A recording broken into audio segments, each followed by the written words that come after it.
mabilis na mahanap ang salitang kasama sa bawat pahina. Ano naman ang talang salita?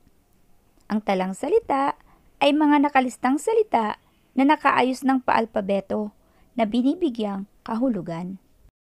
Kasunod nito ang bahagi ng pananalita. Ano nga ba ang bahagi ng pananalita? Ang bahagi ng pananalita ang kinabibilangan ng salita sa pagbuo ng pangungusap.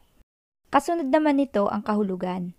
Ito ang ibig sabihin ng salita sa ibang pananaw upang unawa. May mga salita na higit pa sa isa ang ibig sabihin.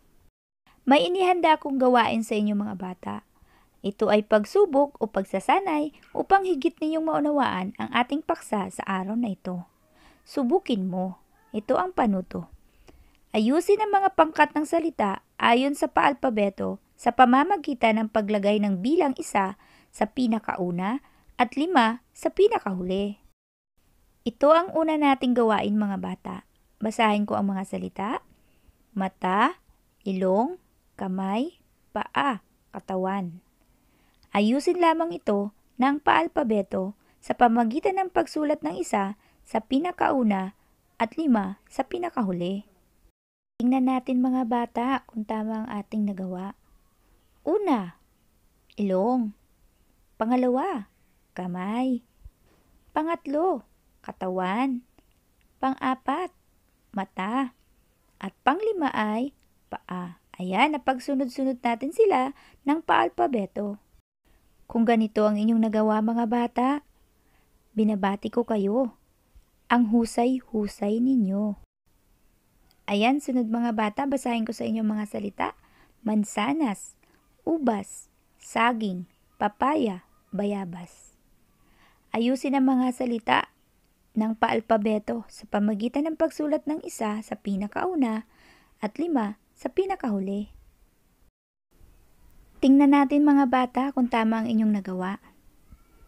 Ayan, una, bayabas. Pangalawa, mansanas. Pangatlo, papaya. Pang-4, saging. Pan-5, ubas. Ayan, napagsunod-sunod natin ang mga salita ang paalpabeto sa pamamagitan ng pagsulat natin ng 1 sa pinakauna at 5 sa pinakahuli.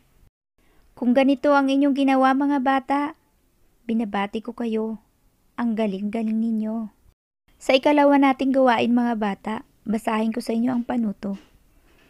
Ilagay sa angkop na hanay ang mga salitang nakapaloob sa patnubay na salita.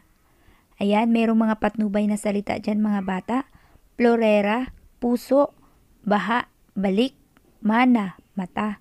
Hahanapin lamang natin ang mga salita mga bata na nasa loob ng kahon. Isusulat lamang natin ito kung saang hanay sila kabilang. Tingnan natin mga bata kung tama ang ating nagawa.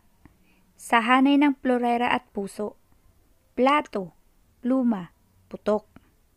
Sa hanay naman ng baha, balik, bahagi, bahay, bakuna.